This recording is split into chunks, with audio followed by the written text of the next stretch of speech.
老刘，河南小伙实在太狠了，当着全体中国观众，仅用一拳就将来华挑战的日本狂人砸晕在擂台上。老外欲想起身，结果身体不受控制，差点跌落擂台外。裁判急忙呼喊医护人员抢救治疗。原来是日本狂人三轮玉树口出狂言在先，不仅没有把河南小伙薛深圳放在眼里，还撂下大话，一回合结束战斗，然后再用3个月时间踏平中国拳坛。接下来让小编带大家回顾一下这场精彩至极的中日对抗赛。麻烦各位帅哥美女长按3秒点赞，小编祝各位早日赚到100万。比赛来到第一回合，白色拳套就是中国选手薛深圳，黑色拳套就是日本选手三轮玉树。比赛才刚开始，日本选手就对薛深圳展开猛攻，毕竟赛前他可是已经撂下狠话，不达目的誓不罢休，一定要首回合结束战斗才能履行诺言。不过薛深圳可是武僧义龙的大弟子，身体抗击打技术相当强悍，就算日本选手的出拳频率极其凶狠，也无法将薛深圳击倒在地。俱乐部啊，目前和日本一个非常有名的这个武尊是在同一个拳馆来训练的。然后他说，这一次他抱着这个武士道的精神啊，就算被击倒也要拼到底，拼到底。那么薛深圳也是一位拼打能力很强的选手，也是荷兰人啊，虽然叫深圳，但他荷兰人是。其实有着战斧之称啊，是他是跟爸爸一起在做一些家里的活啊。有一次是跟爸爸赶羊去市集啊，看到这个武校的招生海报，才开始去训练的。很能吃苦的一位这个选手，是的，啊，进步也很快。对，目前在翼龙奥羽俱乐部训练。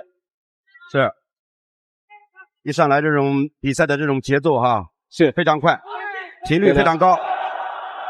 虽说日本选手的发言极其狂妄，看不起人，但是不得不说，三轮玉树这家伙的战斗力的确不简单。在擂台上不仅打法强悍，还在想尽办法压制薛深圳，争夺比分。薛深圳也不得不采取更为凶猛的反击，还以颜色。要不然再让日本选手频繁进攻下去，绝对会受到不少的伤害。就这样，两位选手的拼拳换脚吸引了全场观众们的目光。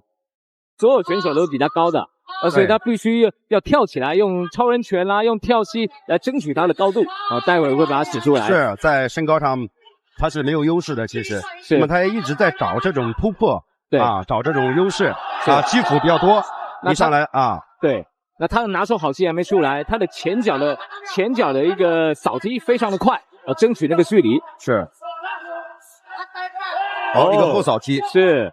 应该说是前后扫击啊。薛深圳只用1分多钟时间，就将三轮玉树的强势打法给压制了回去。毕竟台下可是坐满了中国观众，而且武僧一龙也在休息室观看着赛场上的一举一动。薛深圳要想证明自己的实力，必须击败日本选手，否则未来还如何面对自己的老师与观众们？当然，三轮玉树也不是吃素的，眼看薛深圳如此勇猛，也不甘示弱，继续拿着组合拳向薛深圳内围逼近。时间1分1秒缩短，三轮玉树的嚣张发言也将会打破。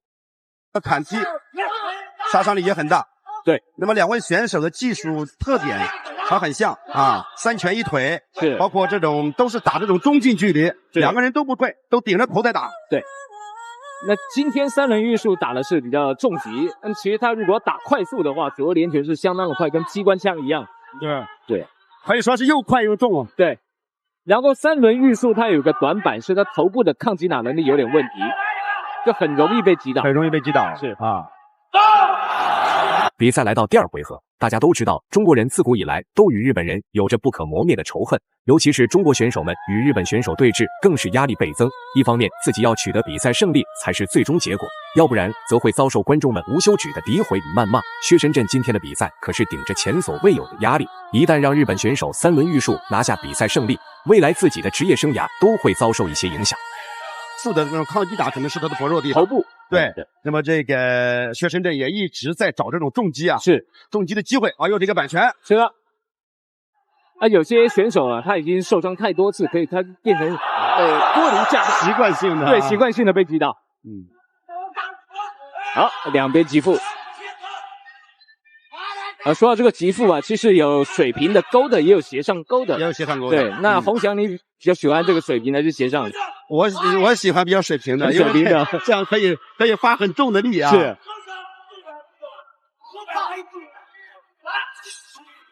好。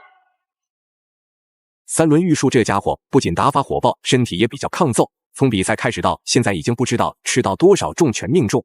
结果这家伙还能生龙活虎的站在薛深圳面前。对此，薛深圳也没有停止进攻的脚步，因为日本选手从开始就没想过停止进攻。既然如此，薛深圳只能拿出100%的战斗力，硬刚到底，坚决维护中国选手们的强大气势。所以有这倒数计时的时候啊，有暂停的话，裁判手势会做一个手势，那下面的计时会按暂停，让大家更清楚到底这一回合剩下几分几秒。对。那么在这一段的击打当中啊，这个薛深圳这个用了几记这个摆拳，后手的摆拳加扫腿，反而这个三轮玉树开始用后手的直拳了。是，那么也是一个外围的到内围的这样的一个对抗。这回合薛深圳稍微调整一下体力啊，在他们的拳馆里面，他们在冲他们的体。观众们本以为长时间的拼拳换脚会导致2位选手出现体力不支，结果2位选手非但没有体力不支大喘气，相反进攻频率要比之前更加凶猛。对于薛深圳的体力，观众们一点都不担心，因为日本选手三轮玉树要比薛深圳足大上5岁，这也代表薛深圳年轻力壮，可以通过体力拖垮对手。所以说，运动员在上面调整和分配自己的体能，包括心跳的心率，对啊，又是一个后摆拳，连手2个摆拳。因为有时候你想调整啊，对方不给你机会，不给你机会啊，所以平常要做足这准备。第一个是车轮战嘛，就是说可能时间要轮你9回合，对3回合要轮你9回合。好，哦，真的是2个人的拳都很重啊，对，况且输出的这个频率一直啊居高不下。对，好哇，薛深圳迫不及待已经开打了。第3局是啊，2位选手丝毫没有感觉到体能的困扰啊，对，丝毫不保留。哦，这过一下吧，这是一个太漂亮了，果然一个前手的摆拳啊，对，果然这没办法打了，没办法打了。